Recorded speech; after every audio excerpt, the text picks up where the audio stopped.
Nagaanii fi araarri Waaqayyoo golaa fi bakka iddoo haala jirtanitti hunduma keessan faana haa ta'u. Akkam jirtu nagaa keessanii? Ani nagaadha. Warri guutummaa addunyaa keessa taatanii sagalee jireenyaa sagalee Waaqayyoo kana barachuudhaaf fedha keessan, qalama keessan, yeroo keessan qopheessitan marti ayyaanni Waaqayyoo hunduma keessaniif haa baay'atu. Barnoota tokko waliin barannaa mata duree dargaggummaa fi jireenya hafuuraa jedhu irratti sagalee Waaqayyoo yeroowwan muraasaaf waliin deemna. Maqaan Waaqayyoo kan eebbifame haa ta'u. Egaa dargaggummaa fi jireenya hafuuraa yookaan dargaggummaa fi tajaajila hafuuraa kan jedhu waliin ilaallaa. Maaliif bara kana dargaggummaa keenya keessatti Waaqayyoon akka kabajamuuf, Waaqayyoon akka mul'atuuf, Waaqayyoon jireenya keenya akka dhuunfatuuf jireenya hafuuraa yookaan tajaajila hafuuraa kan jedhu kan hubachuu qabna. Dargaggummaa fi tajaajila hafuuraa.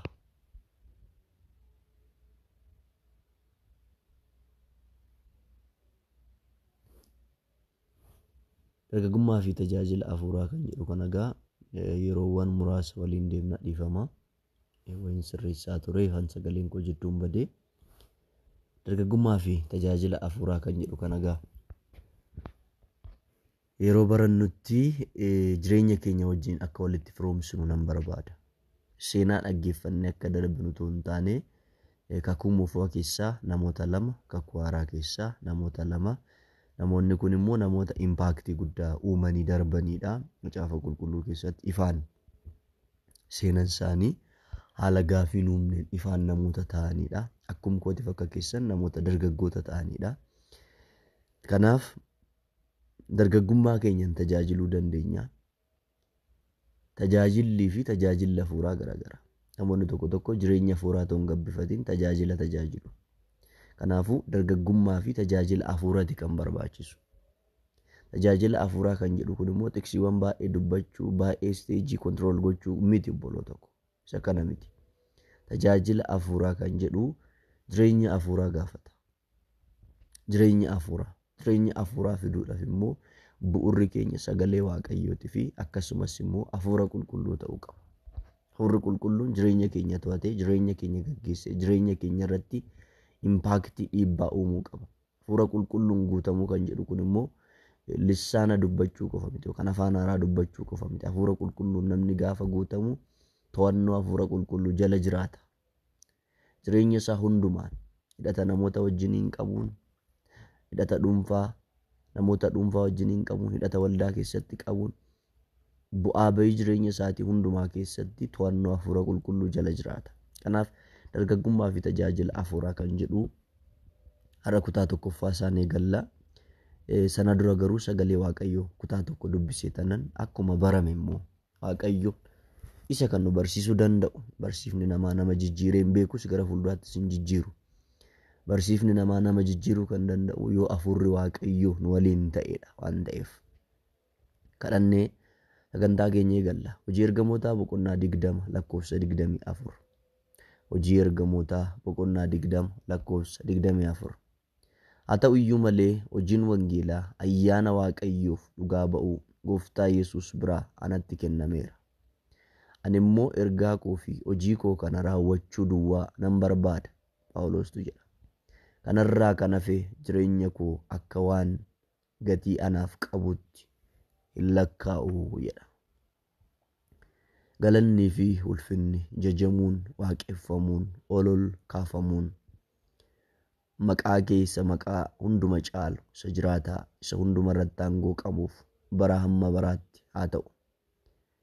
Abbaa sabichaa, abbaa yerichaa, wabbaa waltajjichaa, hafuura qulqulluu. Ati Waaqayyoodha. Ati Waaqa jiraataadha. Ati qaama Sillaasee keessaa isa sadaffaadha. Isa bara baraati. Sabichi kan keeti, yerichis kan keeti. Nu barsiisi, wajjiniin ta'i. Yeroo keenya hundumaa bara keenya hundumaa harka kee isa amanamaa sanatti kennina. Nu faana ta'i. Maqaa tokkicha ilma kee Yesuus Kiristoositiif jedhii kana raawwadhu. Maqaa Yesuusitiin. Ameen. Egaa kutaan amma isinii dubbise keessatti hojii ergamootaa boqonnaa 20 lakkoofsa 24 dhuftanii gaafa laaltanii Phaawulos waa tokko dubbata. Haa ta'uyyuu malee hojiin wangeelaa ayyaana Waaqayyoof dhugaa ba'u Gooftaa Yesuus biraa anatti kennameera jedha. Ani immoo ergaa koo fi hojii koo kana raawwachuu duwwaa nan barbaada jedha. Natti kennameera. Kan natti kenne Gooftaa Yesuusidha. Hojii wangeelatu natti kenname. Hojii natti kenname kana immoo Gooftaa Yesuus biraa natti kenname. Wanta natti kenname kana immoo raawwachuun barbaada jedha. Perform gochuun hojiitti kun barbaada. Ergaa koo fi hojii koo kana raawwachuu duwwaa nan barbaada. Dhugaadhaan gaafa isinitti kennamu raawwachuudha barbaaddu. Dhugaadhaan harka keessanitti gaafa kennamu. Kanarraa kanaaf jireenya koo akka waan gatii anaaf qabutti hin lakkaa'u jedha. Obboloota koo hojii wangeelaa nutti kenname. Hojii wangeelaa Gooftaa Yesuus Kiristoos biraa nutti kenname. Raawwannu yoo ta'e jireenyi keenya hiikan qabu. Nyaachuu yoo ta'e, dhuguu yoo ta'e, uffachuu yoo ta'e, barachuu yoo ta'e, gaa'ela dhaabbachuu yoo ta'e, qabeenya horachuu yoo ta'e, inni warra namanne biras jira waan ta'eef waan haaraa miti. Waan haaraa miti obboloota koo. Seexanni akkasiin hin gowwoomsine.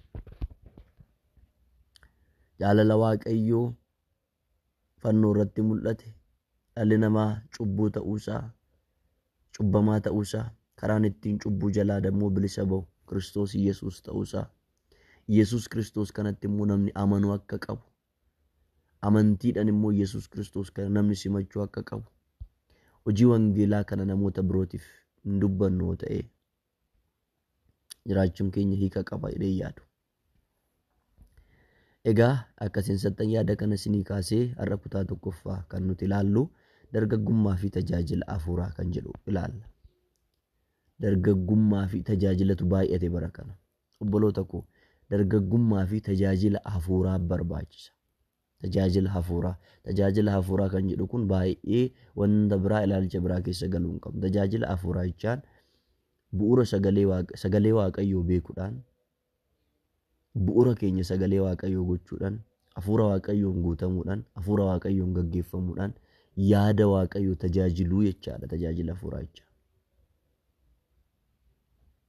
Egaa kutaa tokkoffaa irratti kan nuti ilaallu kaayyoon barnoota kanaa maalidha jettan? Kaayyoon barumsichaa dargaggummaa akkamittiin ulfina Waaqayyoof gochuu danda'ama kan jedhu ilaaludha. Dargaggummaa fedha foon keenyatiif gochuu dandeenya, fedha Waaqayyootiif gochuu dandeenya. Lachanuu harka keenya jira. Fedha foon keenya harka ta'uusaa akkamittiin beenna, fedha Waaqayyootiif ta'uusaa akkamittiin beenna kan jedhus immoo itti dhufna rakkoo hin qabu. Macaafni qulqulluun ifaan kaa'a waan ta'eef. Kanaaf kitaaba qulqulluu keessatti Yerusaalem diigamteef akkamitti haaromfamuu hafuuraa Izraa fi Nahimiyaan akka fidan hin ilaalla. Akkamittiin fidan? Yerusaalem waggaa 70 diigamteen bara 605 dhaloota Kiristoos dura akka Daani'eel fi hiriyoota isaa gara Baabiloonitti geesse mootiin Nabukadnetsaar bara 597 Hizqeel fi namoota jajjaboo 1,000 gara Yerusaalemitti gara Baabiloonitti geesse loltuun Nabukadnetsaar bara 586 garuu mana qulqullummaa Waaqayyootti mul'atu sana diigee, mana qulqullummaa ulfinni Waaqayyootti mul'atu kan Salamoon ijaare sana diigee barbadeessee meeshaa mana qulqullummaa jiru keessa jiru fudhatee warra afan ajjeesee kaan ulfa garaa tarsaaseeti dallaashii diigeeti loltuun Nabukadnetsaar tarmii 3 Yerusaalem kan diige. Egaa dargaggoota kanatu Yerusaalem diigamteef furmaata ta'e. Har'as obboloota koo mana Waaqayyoo keessa wanti diigame baay'een jira. Foormiin isaa jiraachuu danda'a. Maqaan tajaajilaa jiraachuu danda'a. Foormiin tajaajilaa jiraachuu danda'a. jibbi iddoo jirutti, obboleessa dabarsanii kennuun iddoo jirutti, cubbuun iddoo jirutti, akka fedha waaqayyootti otoo hin taane akka fedha ofiitti deemuun iddoo jirutti, tajaajila hafuuraa dhugaa otoo hin taane tajaajiluun qofti iddoo jirutti, namoonni bara kanaan tajaajilu malee tajaajila hafuuraan tajaajilan, tajaajila dhugaan tajaajilan, tajaajila dubbii qofa ta'e tajaajilu, dubbii haasaa. Haasaan nama jijjiiru obboloota koo. Haasaa miti kan nama jijjiiru, tajaajila hafuuratu nama jijjiira. Bara kan haasatu baay'ate. Kanaaf kitaaba qulqulluu keessatti Yerusaalem diigamteef akkamitti haaromfamuu hafuuraa Izraa fi Nahimiyaan akka fidan, akkasumas immoo kakuu haaraa keessatti Ximootiyoosii fi Tiitoon akkamittiin bakka jiranitti gaggeessummaa akka kennan ilaalla. Walumaa galatti dargaggoonni kun arfan akkamittiin sochii hafuuraa uumuu akka danda'an ilaalla. Akkamittiin uuman, akkamittiin dhiibbaa fiduu danda'an, akkamittiin jijjiirama fiduu danda'an. Nuti yoo bara kan akkamittiin jijjiirama fiduu dandeenya, akkamittiin dhiibbaa uumuu dandeenya, akkamittiin namoota irratti impaaktii uumuu dandeenya. Namoota kan jedhamu namoota baay'ee yaadina obboloota koo. Iyyasuus Kiristoos Waaqa qulqulluudhaa, nama qulqulluudhaa. Obboloota koo addunyaa kanaaf namoota 12 qofa leenjise. Baay'ee namoota irratti dhiibbaa uumuu kan jedhu namoota baay'ee yaade. Mee namoota 2 namoota 3 disaayippil godha. Jireenya keessaniin, dubbii keessaniin, faayinaansii qarshii keessaniin, yeroo keessan isaaniif kennuudhaan sagalee waaqayyootti guddisuu irratti namoota dadhaboodha jettan namoota 2-3 qaba. Namoota baay'ee yaadina. Kanaafuu dargaggoonni kun arfan akkamittiin dhiibbaa uuman kan jedhu seenaa dargaggoota kana arfanii ditteel ilaallaa jechaadha. Achirra dhaabbannee immoo waa'ee dargaggoota kanaa gaafa laallu of ilaalla. Isaan hin jiran har'a du'an darbaniiru waan ta'eef. Waa'ee isaanii kan kaafnu nuti warri jirru akka hojjennuuf waan biraa miti. Isaan hojjetan darban bakka hin jiran biyya lafaa kanarra. Kanaaf nuti umurii qabnu kanatti dargaggummaa keenya akkamitti akka sagalee waaqayyootti jiraanne. Bara kana naasaa namni dhufe obboloota koo miidiyaa hawaasarra in haasaa. Wanti keessanitti cam jedhu hin jiru. Haasaan immoo nama hin jijjiiru obboloota koo. Kadhadhu tajaajiluu keetiin dursa. Jilbeeffadhu tajaajiluu keetiin dursa. Sagalee waaqayyoo dubbisi tajaajiluu keetiin dursa. Kanaan ala namarratti dhiibbaa uumuu hin dandeenye. Kanaan alatti naannoo hin jijjiiru, of hin jijjiiru, biyya hin jijjiiru, addunyaa kana jijjiiruu hin dandeenye. Kanaafuu umurii qabnu kanatti dargaggummaa keenya akkamittiin akka sagalee waaqayyootti jiraanne tajaajillee darbuu dandeenya kan jedhu dhumarratti ilaallaa jechuudha. Akkamitti tajaajillee darbuu dandeenya? Egaa tokkoffaa irratti har'a kan kaasnu waa'ee Izraati. Izraan ka'umsuma waa'ee Izraa yoo kaasne Izraan sagalee waaqayyoo beekunii fi jiraachuun haaromfamuun akka fidu bareechetti beekee ture. Tokkoffaa sagalee waaqayyoo beeku. Lammaffaa sagalee waaqayyoo jiraachuu kuni lamman haaromfamuu fidaa jedheeti yaada. Sagalee waaqayyoo dhugaadhaan gaafa beeknu, sagalicha gaafa jiraan isatu tajaajila hafuuraa fida. Malee maayindii keessatti tiyoorii xaqaxaquu miti. Bara kana namoonni maayindii keessatti tiyoorii Google godhanii dhufanii nutti haasa'u. Kuni nama hin jijjiiru obboloota koo. Kuni ofii keenya irrattis jijjiiraman fidu. Nama irrattis jijjiiraman fidu. Addunyaa irrattis jijjiiraman fidu. Naannoo jirru irrattis jijjiiraman fidu. Sagalee waaqayyoo seeraan beekuu hubachuu qabna. Sagalee waaqayyoo beekuu jechaan immoo kaayyoo sagalichi barreeffameef beekuu jechaadha. Xiqsii haasa'uu miti. Maaliif bara kana tajaajilli baay'ate maalidhaa? Sagalichi kan dubbatu kan biraa, namni kan tajaajilu kan biraa. Sagalichi kan haasa'u kan biraa, namni kan haasa'u kan biraa. Waa'ee Izraa dhuftanii gaafa kaastanii Izraa boqonnaa 7 lakkoofsa 10 gaafa dubbistan Izraan seera waaqayyoo qoree baruuf ittiin hojjechuuf tokkoffaa qoree baruuf lammaffaa ittiin hojjechuuf sadaffaa irratti immoo akkasumas seerratichaa fi firdicha qajeelaa namoota Israa'el barsiisuuf of kennee ture jedha. Ofii isaatiif. Bara kana namoonni yoo kadhattan malee hin tajaajilan. Izraan tokkoffaa sagalee waaqayyoo qoree baruuf, lammaffaa ittiin hojjechuuf, sadaffaa immoo seerichaaf firdicha saba Israa'el barsiisuuf namatu ka'e jedheeni miti of kennee jedha. beekuu, ittiin hojjechuu, of kennuu. Isa kanaadha tajaajila hafuuraa kan jedhamu. Beekuu kan jedhu uumamaan hanga mul'ataa dubbisuu keessa gulufuu miti obboloota koo. Dubbisuun gaariidha. Ani dubbisuutti nan amana dhuunfaa kootti harka caalu yeroo na dabarsu dubbisuu irratti nan amana dubbisuutti. Garuu dubbisuu kan jedhu kuni kaayyoo sagaleen sun barreeffameef beekuu isa tajaajila hafuuraa jedhama. Macaafni qulqulluun namoota 40 oliin waggaa 1500 jidduutti barreeffame. Macaafni kun walitti hin bu'u. Hafuura qulqulluun Waaqayyoon waamamanii hafuura qulqulluun oofamaniiti kan barreeffaman. Maaliif barreessan kan jedhu beekuu. Isa beeknee, isa jiraannee, isa dhaloota barsiisuu gaafa eegalleedha tajaajila hafuuraa kan jedhamu. Malee cal jenneetuma haasa'uu miti. Waa'ee macaafa Izraa akka seenan jedhutti egaa waan gaggabaaban isinii kaasa. Izraan macaafa Izraa bara 540 hanga 420 dhaloota Kiristoos dura kan barreesse yoo ta'u, yaanni ijoon macaafichaas hafteen Israa'elotaa deebi'uudhaan. Hafteen Israa'elotaa maal ta'u deebi'uudha. Kanaaf Izraan kitaabicha erga booji'amanii booda macaafa barraa'edha.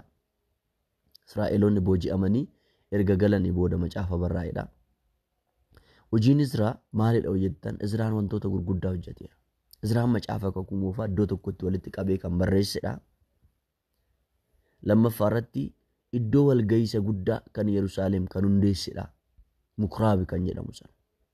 Lammaffaan isa kana. Sadaffaa Izraan sagalee Waaqayyoof guutummaan guututti amanamaa fi jaalala addaati qaba ture. Gaggeessaa amanamaas ture. Gaggeessaa amanamaa kan isiniin godhu sagalee Waaqayyoo guutummaan guututti jaalala addaatii fi hubannaa addaatiin jireenya keessan gaafa gabbifattanii obboloota koo. Kanaaf macaafni Izraa Yihuudoonni boojuu waggaa 70 booda gara biyya isaaniitti akka deebi'an karaa raajii Ermiyaas raajii dubbatame keessattuu Ermiyaas boqonnaa 29 lakkoofsa 10 hanga 14tti akkamitti akka raawwatu kitaaba dubbatudha jechuudha. Dhuunfaa keessanitti dubbifadhaasa. Waa'een Izraa akka seenan jedhutti isa kanaadha. Inni kan biraa kaayyoon macaafa Izraa maalidha? Waa'ee Izraa dubbachuu keenyan dura kaayyoon macaafa Izraa maalidha? Izraan macaafota 4 barreessira. Macaafa Izraa, macaafa Nahimiyaa tokkoffaa fi lammaffaa seenaa baraa barreessira jechaadha. Kaayyoon macaafa Izraa kun maalidha? Tokkoffaa irra deebiin uummanni Israa'el gara biyya isaaniitti akka deebi'anii fi mana qulqullummaa akka ijaaran laphee mootota Faarsii kakaasudha. Kakaasuun hojiin kun akka hojiitti hiikamu gochuudha. Isa kanaadha. Lammaffaa kaayyoon macaafa Izraa maali yottan waaqeffannaa maalan isiniin jedhee waaqeffannaa fi dadammaqiinsa hafuuraa kan of kennan akka ta'an gaggeessitoota Waaqayyoon sodaatanii fi dandeettii hafuuraa qaban kaasuun hojiitti hiikudha. Egaa kaayyoon macaafa Izraa isa kana. Tokkoffaa sabni Israa'el gara biyya isaaniitti akka deebi'an mana qulqullummaa akka ijaaran laphee mootota Faarsii kakaasu. Lammaffaa waaqeffannaa fi dadammaqiinsa hafuuraaf kan of kennan akka ta'an gaggeessitoota Waaqayyo sodaataniif dandeettii hafuuraa qaban dandeettii kaasuun hojiin Waaqayyoo akka raawwatamu gochuudha. Bara kanas obboloota koo ni barbaachisa. Galmi tajaajila keenyaa sabni Waaqayyoon beekee mana Waaqayyoo akka hojjetu. Kakuu moofaa keessatti manni Waaqayyoo kan harka namaatiin hojjetame mana qulqullummaa Salamoon ture. Kakuu haaraa keessa dhuftanii gaafa laaltan garuu mana Waaqayyoo kan jedhu iddoon buufata Waaqayyoo kan jedhu laphee namootaati. Anaadha isiniidha. Kanaafuu laphee namootaa hojjechuu qulqulloota waldaa keessa jiran laphee Waaqayyoof tolu akka ta'an laphee namootaa sagalee Waaqayyoo isa dhugaa hiika sagalee Waaqayyoo isa sirriirra namoota dhaabuu. Isa kanaadha dargaggummaa fi tajaajila hafuuraa dhugaa fiduu kan danda'u. malee seenaa seenessuun jijjiirama hin fidu. Inni kan biraa yaadawwan ijoo lamaan macaafa Izraa adda baasuu dandeenya. Macaafni Izraa boqonnaa 10 qaba. Boqonnaa 1 hanga 6 booji'amtoonni Yihuudootaa gara biyya isaaniitti deebi'uu fi mana qulqullummaa irra deebiin hojjechuudha. Kan argitu kutaa sana gaafa dubbistan macaafa Izraa boqonnaa 1 kaastanii amma boqonnaa 6tti hidhattanii gaafa dubbistan booji'amtoonni Yihuudootaa gara biyya isaaniitti deebi'uu fi mana qulqullummaa irra deebi'anii hojjechuudha. Mana qulqullummaa irra deebi'anii hojjechuudha. Lammaffaa boqonnaa 7 hanga 10 booji'amtoonni Yihuudii Izraan gaggeeffaman gara Yerusaalemitti deebi'uu fi haaromfamuu hafuurati kan dubbatu. Boqonnaa 7 kaastanii immoo dhattanii hanga boqonnaa 10tti gaafa dubbistan warri Yihudii kun Izraan gaggeeffamanii gara Yerusaalemitti erga deebi'anii booda immoo haaromfamuu hafuuraa jireenyaan haaromfamu gara sagalee Waaqayyootti deebi'u. Isaan jidduu keessattuu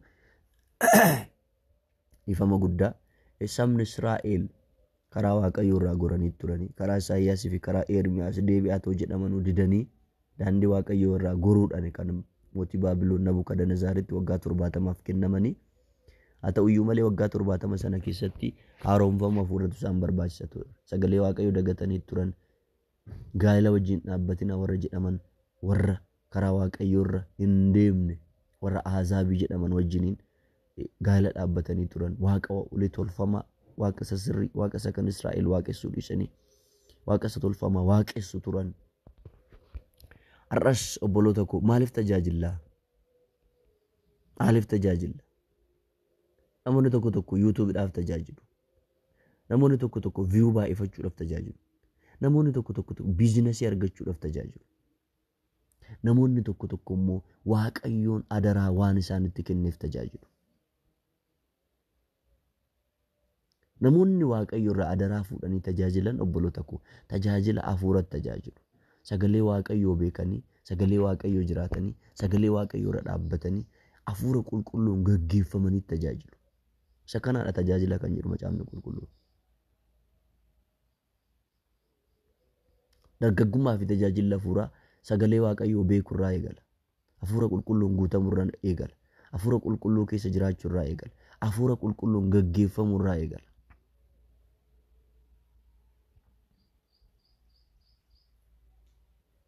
Malee namoota baay'ee walitti qabu qofa miti. Namoonni baay'ee akka nu cabacaban akka nuun jedhan miti obboloota koo. Seenaa waldaa dhattanii gaafa laaltan Phaawulos gara waggaa 35 kan gooftaa tajaajile achi keessatti waggaa 15 magaala keessa xiqqoo tajaajileera. Kanarraan kan hafe garuu mana hidhaarra naannaa waggaa 20 ol akkasittidha kan tajaajile. Waggoota amma kanaa keessatti Phaawulos namoota duukaa buutota dhugaadhaan of kennan jedhamanii beekaman nama 10 yookaan 11dha kan inni oomishe. Yeesau gaagaataa adalla madaajochi. Namoota muraasa irratti hojjedha. Jireenya namoota muraasaa jijjiiraa.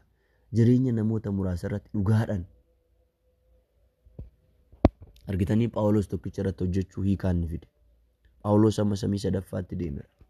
Phaawulos sagalee namni dhageenya dhageera. Phaawulos ummata ardii Eeshiyaa keessa jiran miiliyoonatti lakkaa'amanitti wangeela himeera. Bara sana nama tokkotti illee wangeela dhugaa ba'uun bara ulfaatu keessatti ardii Eeshiyaa keessatti Phaawulos waldaa 4 pilaanti godheera. Phaawulos ergaa macaafa qulqulluu gara kitaabota 13 gara ergaawwan 13 barreesseera. Nama tokkicha irratti gaafa hojjettan namni sun nama sana keessa maal takka jiru hin beektan. Nama tokkicha irratti tiyoorii itti haasa'inaa namootatti obboloota jireenya keessanitti haasa'a. Keessa isaa dhaggeeffadha, jireenya isaa dhaggeeffadha, haala bu'aa bahii jireenya isaatii hundumaa hirmaadha. Mee nama tokko nama lama irratti hojjedha. Kanaaf dargaggummaa fi tajaajila hafuuraa kan jedhu kutaa tokkoffaasaa har'uma ilaalla. Har'uma asumarratti xumurra dhiifama. Kutaa lama immoo Izraan akkamittiin wantoota gurguddaa kan arfan hojjete kan jedhu immoo torban kutaa laman ilaalla. Izraan akkamittiin dallaa Yerusaalem ijaare dhiifama mana qulqullummaa ijaare dallaa Yerusaalem kan ijaare Nahimiyaadha. Akkamittiin mana qulqullummaa ijaare Izraan lammaffaa irratti akkamittiin iddoo walga'iisa guddaa mikuraaba jedhamu sana hundeesse. Sadaffaa irratti akkamittiin Izraan sabni sagalee Waaqayyoo akka dhaggeeffataniif barsiisuudhaaf akkamittiin of kenne. Arfaffaa irratti Izraan